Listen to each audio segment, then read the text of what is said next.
নমস্কার। খবরের অন্তরালের খবর নিয়ে ক্যালকাটা ডায়ালগস থেকে মনোজ দাস বলছি। বাংলাদেশের একটি ইউটিউব ভিডিও দেখছিলাম। ভিডিওর উপস্থাপক জনৈক ব্যারিস্টার সাহেব, রাজনৈতিকভাবে যিনি আওয়ামী লীগের আদর্শে বিশ্বাসী, তিনি খুব স্পষ্ট করে বললেন একটা কথা, যে বাংলাদেশ বর্তমানে ইসলামী মৌলবাদী জঙ্গি ভারত বিরোধী পাকিস্তানপন্থীদের পুরো দখলে চলে গেছে। দুদিন আগে ঢাকায় ৭১-এর মঞ্চ নামক একটি অনুষ্ঠানে ৭১-এর চেতনার বিরোধী শক্তিরা, মানে জামাত, শিবির এবং অন্যান্য, যাদের মধ্যে বিএনপিরাও আছে, তো তারা যেভাবে অনুষ্ঠানের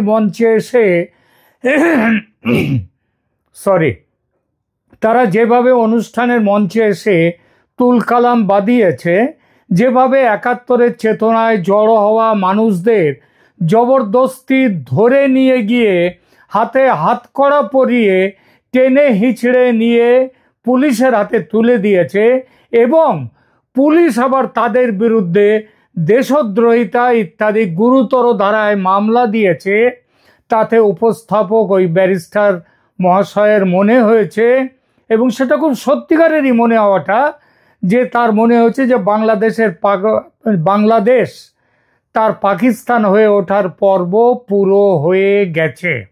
অর্থাৎ এই দেশ এখন আর বাংলাদেশ নয়, আবার সেই প্রাক ৭১ হয়ে গেছে, মানে পূর্ব পাকিস্তান হয়ে গেছে। এবং একদিন যেমন পূর্ব পাকিস্তানের মুক্তিকামী মানুষদের বাঁচাতে বা তাদের স্বাধীনতার সংগ্রামকে বিজয়ী করতে ভারত যেভাবে সাহায্যের হাত বাড়িয়েছিল সেই ৭১-এ, একইভাবে এই ২০২৫-এ এসে আবার ভারতের সাহায্যের হাত বাড়িয়ে দেওয়ার দাবি উঠেছে, সেই সময় এসে গেছে। এবং এই দাবির তিনি করে বলেছেন যে এই শুরুর পর্ব হলো সীমান্তের যে বন্ধ দরজা, সেই দরজা খুলে দেয়া, যাতে বাংলাদেশের অত্যাচারিত মানুষ ভারতে আশ্রয় নিতে পারে। এবং তারপরের ব্যাপারটা কিন্তু পরিষ্কার করে না বললেও বুঝে নেওয়া যায় যে তারপরে তারা লড়াই করে আবার ভারতকে মুক্ত করে নেওয়া যাবে। সে বিষয়ে যদিও তিনি এই ভিডিওতে কিছু বলেননি, তবে ভেবে ধরে নেওয়া যায় হয়তো পরে অন্য কোনো ভিডিওতে বলবেন, বা এটা তার মনের কথা কবে বাইরে আসবে সেটা শুনবার অপেক্ষায় রইলাম আমরা। কারণ বাংলাদেশের ভেতর থেকে কখনোই এই দাবি এখনো ওঠেনি, কিংবা কোনো দল থেকেই ওঠেনি, কোনো জায়গা থেকে, যে ভারত থেকে মুক্তিযুদ্ধে পরিচালিত হোক এবং সেই মুক্তিযুদ্ধে বাংলাদেশের মানুষ থাকবেন, এই কথাটা কিন্তু এখনো কোথাও শুনতে পাইনি। আপাতত তিনি শুধু বলেছেন সীমান্তের দরজা খুলে দেয়া। তো সেই বিষয়টা নিয়ে দু চার কথা বলি। কথা সবাই জানি, ৭১-এর গোলমালের সময় ভারত সীমান্তের দরজা একেবারে হাট করে খুলে দিয়েছিল, এবং সে হাট করে খুলে দেওয়ার পর আমি সীমান্ত শহর বসিরহাট থেকে ওই সময়ে আমি চলে গিয়েছিলাম দেখতে যে বাংলাদেশ কেমন আছে, বাংলাদেশ কেমন বলে আমি সাতক্ষীরায় গিয়েছিলাম।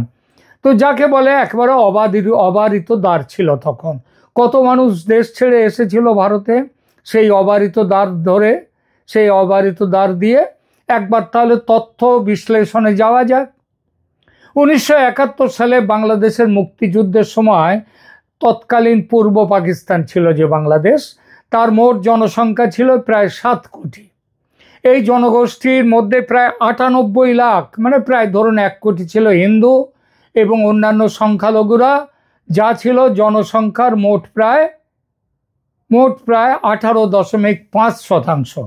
৭১-এর যুদ্ধের সময় ৭ কোটি মানুষের মধ্যে প্রায় ১ কোটি শরণার্থী ভারতে আশ্রয় নিয়েছিল, যাদের মধ্যে খেয়াল করবেন কথাটা, এই ১ কোটির মধ্যে প্রায় ৮০ লাখ ছিলেন হিন্দু, মুসলমান ছিলেন ১৫ লাখের একটু বেশি, আর হিন্দু ছিল ৮০ লাখের কিছু বেশি। এই হচ্ছে মোট। আচ্ছা, এইবার দেখা যাক তখন বাংলাদেশে কত মুসলিম ছিল আর কত হিন্দু ছিল। তখন বাংলাদেশে ১৯৬১ সালের আদমশুমারি অনুযায়ী, ওইটাই ছিল সর্বাধুনিক আদমশুমারি, ১৯৭১-এ হয়নি, সেই সময় পূর্ব পাকিস্তানে হিন্দুদের সংখ্যা ছিল 94.1 লাখ। আর এছাড়া অন্যরাও কিছু ছিল, খ্রিস্টান, বৌদ্ধ ইত্যাদি। এটা হচ্ছে মোট জনসংখ্যার, হিন্দুদের সংখ্যাটা মোট জনসংখ্যার 18.5%। আর জনসংখ্যা বৃদ্ধির হার বিবেচনা করলে এই শতাংশটা হিন্দু জনসংখ্যা 1971 সালে এসে হয় 98 লাখের কিছু বেশি। ওইটাই একটু আগে বলেছি। সেই সময় পূর্ব পাকিস্তানের মানে 71-এর পূর্ব পাকিস্তানের জনসংখ্যা ছিল 71 নয়, ওই যে 61 সালে। আর 71 থেকে ডিসেম্বর 71 এই সময়ে বাংলাদেশে ছিল কত? প্রায় 7 কোটি হিন্দু সংখ্যা। আমরা 7 কোটি মানুষের মুখ ছিল, তার মধ্যে 6 কোটি ছিল মুসলিম আর 1 কোটি, মোটামুটি হিসাব ধরে নিন 1 কোটি ছিল হিন্দু। তো এই সময় যে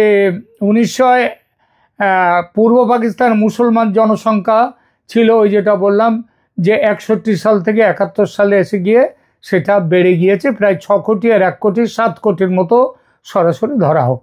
71 থেকে ডিসেম্বর, মার্চের 1971 থেকে ডিসেম্বর 1971 পর্যন্ত প্রতিদিন গড়ে প্রায় 10,000 থেকে 50,000 বাঙালি প্রথম দিকে বেশি ছিল, পরের দিকে কম হয়েছে। এরা ভারতে আশ্রয় নিয়েছিল। অক্টোবর 1971 সাল পর্যন্ত শরণার্থীর যে সংখ্যা পাওয়া যাচ্ছে ভারতের বিভিন্ন পরিসংখ্যানে, সেটার সংখ্যা দাঁড়াচ্ছে 95.4 লাখ শরণার্থী অক্টোবর পর্যন্ত এসেছিল। ডিসেম্বরে গিয়ে সেই সংখ্যাটা দাঁড়িয়েছিল প্রায় 1 কোটি।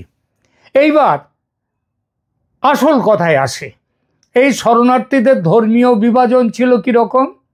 হিন্দু ছিল 80%, মুসলিম ছিল 15%-এর মতো, আর অন্যান্যরা ছিল 5%। সংখ্যার দিকে কত? হিন্দু এসেছিল প্রায় 80 লাখ, মুসলিম এসেছিল প্রায় 15 থেকে একটু বেশি, 15-16 লাখ, আর খ্রিস্টান এবং অন্যান্য সংখ্যা, তাদের সংখ্যাটা প্রায়, বৌদ্ধ ইত্যাদি কিছু শিখও এসেছিল। আমি জানি ব্যক্তিগতভাবে একজন মারোয়ারি পরিবারকে আমি জানি, তারা ঢাকায় থাকতেন, তারাও এসেছিলেন। তো সব মিলিয়ে কত আসছে? প্রায় ধরা যাক আরও 5 লাখের মতো। তো এই হচ্ছে 1 কোটির হিসাব। 80 হিন্দু, 15 মুসলিম, 5-এর মতো অন্যান্য। ভারতে 825টা শরণার্থী শিবির স্থাপন করা হয়েছিল 7টা রাজ্যে, যেখানে 19টা কেন্দ্রীয় শিবিরের প্রত্যেকটিতে 50,000 পর্যন্ত শরণার্থী থাকতে পারত। শরণার্থীরা কোথায় কোথায় ছিল? মূলত পশ্চিমবঙ্গ, ত্রিপুরা, মেঘালয় এবং আসামে। বাংলাদেশ স্বাধীন হওয়ার পর বেশিরভাগ শরণার্থী 1972 সালের ফেব্রুয়ারি মাসের মধ্যে দেশে ফিরে গিয়েছিলেন, তবে সবাই ফিরে যাননি।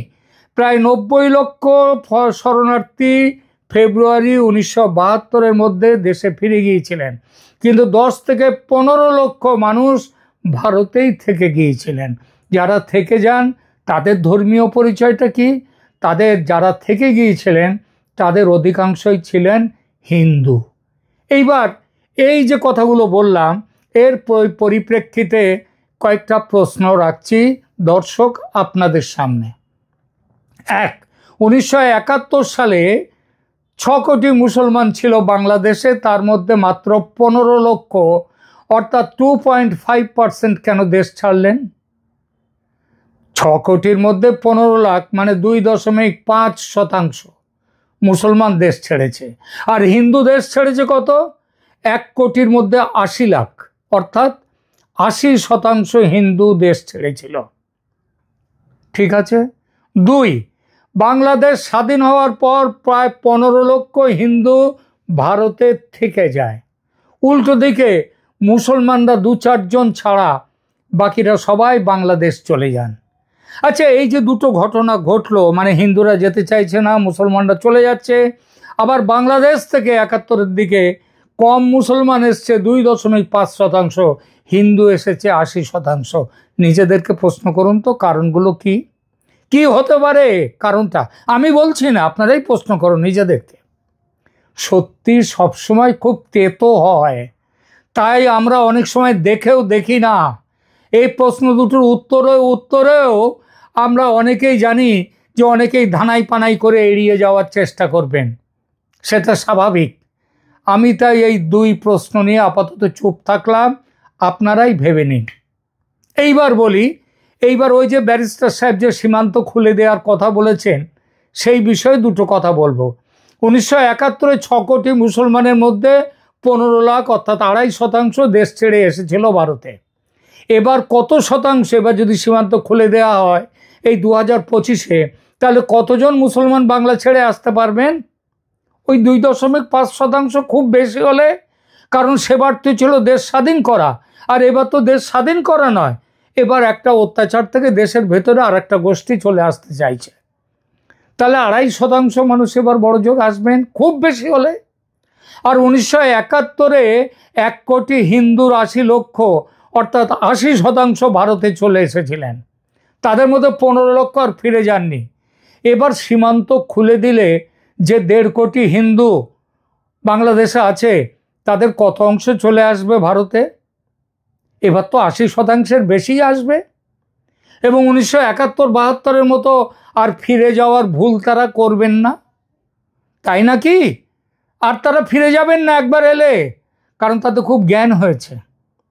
অর্থাৎ সীমান্ত খুলে দিলে 1.5 কোটি হিন্দুর প্রায় সবাই ভারতে চলে আসবে, মুসলমান আসবে কয়েক লক্ষ মাত্র।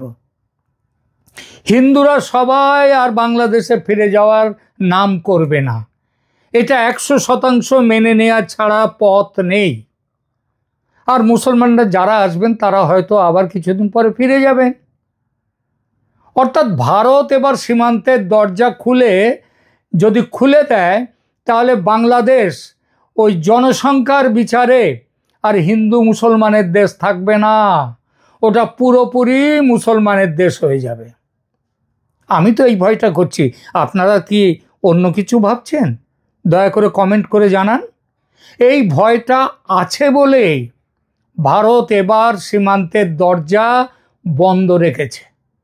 1947 সালে হিন্দু মুসলিম জনসংখ্যার বিচার করে ধর্মীয় জনসংখ্যার হিসাবে পূর্ব পাকিস্তানকে তার অংশ দেয়া হয়। সে সময় পূর্ব পাকিস্তানে হিন্দু ছিল 30%-এর কাছাকাছি। তাহলে নিয়ম অনুযায়ী ওই 30%কে দেশ থেকে ভাগাতে গেলে বাংলাদেশের 30% ভূমি তাদের জন্য দিতে হয়। অর্থাৎ বাংলাদেশের 30% ভূমিতে ছিল হিন্দুর অধিকার। কথাটা শুনতে খুব খারাপ লাগছে আমি জানি অনেকের, কিন্তু এটা তো হচ্ছে নিয়মের কথা, এটা হচ্ছে মানবিকতার কথা। মানবিকতার বিচারে এই কথাগুলোই বলতে হবে। তো সেই অধিকারের পুরো না হোক, আজ যে 8% হিন্দু বাংলাদেশে আছে, তারা কি তাদের অধিকার হিসেবে বাংলাদেশের ভূমি দাবি করতে পারে না? এই দাবি করা কি অন্যায় হবে? আর এই দাবি ফলপ্রসূ করতে গেলে সবার আগে সীমান্তে কড়া পাহারা বসাতে হবে, যাতে আর 8% হিন্দু যাতে এখানে না চলে আসতে পারে। কারণ এখানে চলে এলে বাংলাদেশের যারা মৌলবাদী, তাদের তো আর ফুর্তির শেষ থাকবে না। আর ভারতের মোদী সরকার সেই ফুর্তি করার সুযোগ তাদের দেবেন না বলেই সীমান্তের দরজা বন্ধ রেখেছে। এবং বাংলাদেশের যদি চৈতন্য না হয়, তবে হিন্দুদের জন্য বাংলাদেশের ভেতরে আলাদা হোমল্যান্ড তৈরির ব্যাপারে যা করা দরকার সেটা বোধহয় এবার করবে ভারত। এবার আর ভারত শুধু দেবে নেবে না কিছুই, এটা আর হবে না। আমার তো তাই মনে হয়, সেই রকম গন্ধও পাচ্ছি। রংপুর এবং চট্টগ্রামকে সেই ব্যাপারে মোটামুটি ঠিক করেই রেখেছে ভারত, তার যথেষ্ট সংকেতও কিন্তু পাওয়া যাচ্ছে। আপাতত এর বেশি বলবো না। অনেক কিছু ভাবনা চলছে, অনেক কিছু হতে যাচ্ছে। তবে ওই যে বললাম, এবার শুধু দেয়া নয়, এবার কিছু নেয়ার ব্যাপারও ভারতের মাথায় আছে, পরে মিলিয়ে নেবেন। এখনকার মতো রাখছি, ধন্যবাদ।